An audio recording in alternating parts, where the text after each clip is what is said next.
Today I'm here with award-winning photojournalist Maggie Gould, who's going to be speaking to me about her upcoming exhibition for Dairy, which will be at the Antoinette Godkin Gallery in York Street. Thank you very much for joining me, Maggie. So first of all, tell me, where did the name come from? Oh, firstly, thank you for inviting me.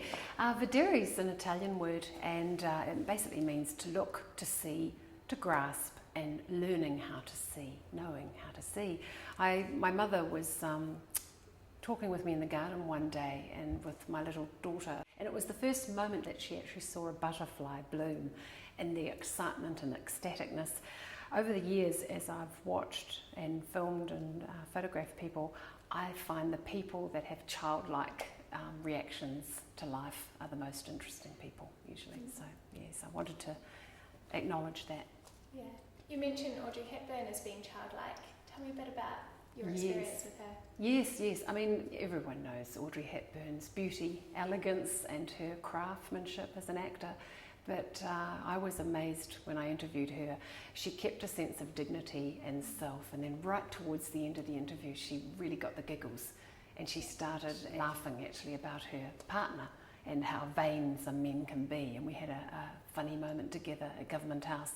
So a formal setting, and yet she was still a woman of 62, but she had a childlike moment.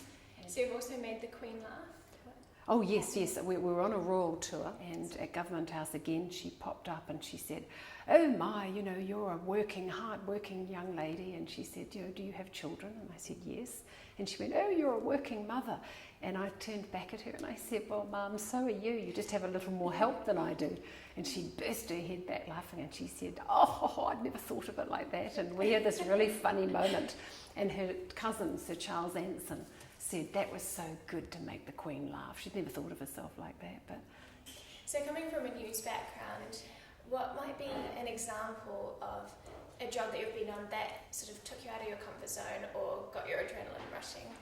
Yes, I got a Rotary scholarship, and no cab driver would even take me into Harlem. I was 22 years old, so I just had a knick on and a leather jacket, and I was quite naive. And I had to walk in, basically, and it was Sunday morning, going to an Abyssinian Baptist church service, and I had a lovely guide. Her name was Olivia Pearl Stokes. She was 87, and I sat through the adult baptisms and the amazing music of the Abyssinian church, and they took me into their home, and I met all the children and the families, and I actually got mugged leaving Harlem on the subway that night, so it really wasn't a safe place. But I saved my photos, so that was good. Have you been back since? Yes, I have. Yes, I have. I went back to Harlem this year and I reconnected with the mother of these two lovely children, and they still live in the same apartment, and I went back to the church. Yeah, it was just amazing. So one thing a lot of our viewers might not know is that you've actually been on tour with Paul McCartney. How did you meet him? Well, it was funny because, as I said before, when artists come to New Zealand, it's sort of like their last port of call in the world, and they actually want to come and relax. So I thought about it, and there was a media embargo. Nobody was doing interviews. He didn't, it was a total blanket ban. And I just had a real intuition. I work a lot on intuition. I thought, what would he and Linda like to do when they were in New Zealand? And I just thought they'll go down to Nelson and Kaikoura and do whale watching and some dolphins and things like that. So I photographed them first. So I had something to offer them, really. And then I got invited up to the Western Springs show, and I really wanted to meet Linda because she's a photographer that I admire her work. We had a great time together chatting away, like just two girls going for it, never stopped talking. And he was like a kid in the corner, and he couldn't understand why I wasn't wanting to photograph him. And he was bouncing around like a little 7-year-old going, "Look at me, look at me." And Linda said to me, she said, "Let's just pretend that you don't want to shoot Paul." And she said it will kill him, and we were laughing. And then he came up and he went, "Hello, I'm Paul," and he introduced himself, and he took my camera and he started photographing Linda and I. So sometimes just breaking the ice in a different way works. What's an example of a job that has gone slightly different from what you expected? Oh gosh, all news jobs are slightly unexpected. You never know what you're going to find when you turn up. I think an example of that was Wellington, opening of the Festival of the Arts.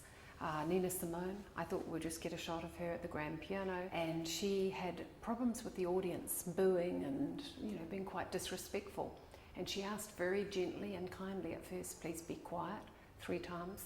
And then they wouldn't stop making noise, so she slammed the lid of the piano down and said, F this, and walked off. So it became a news job. When you're in the presence of stars, what sets you apart from the other photographers that you might do differently when you meet people? Oh, gosh. Like making them laugh. Yes. Well, I suppose I'm older, so I have travelled a little bit, and I'm a musician, so I have a slightly creative, crazy side, if you would say.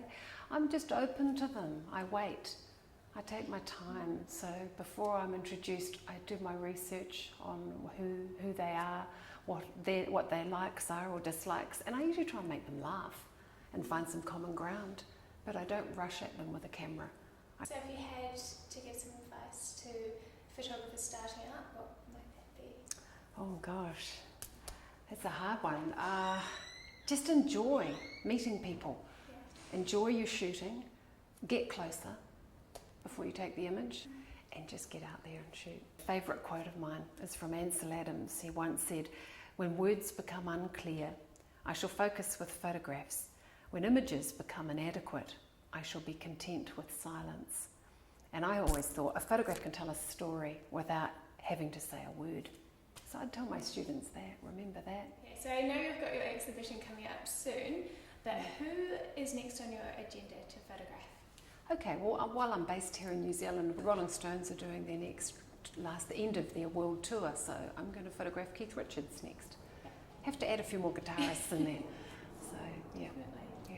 Cool, well thank you so much for joining me today, and I look forward to the exhibition. Thank you so much for having me.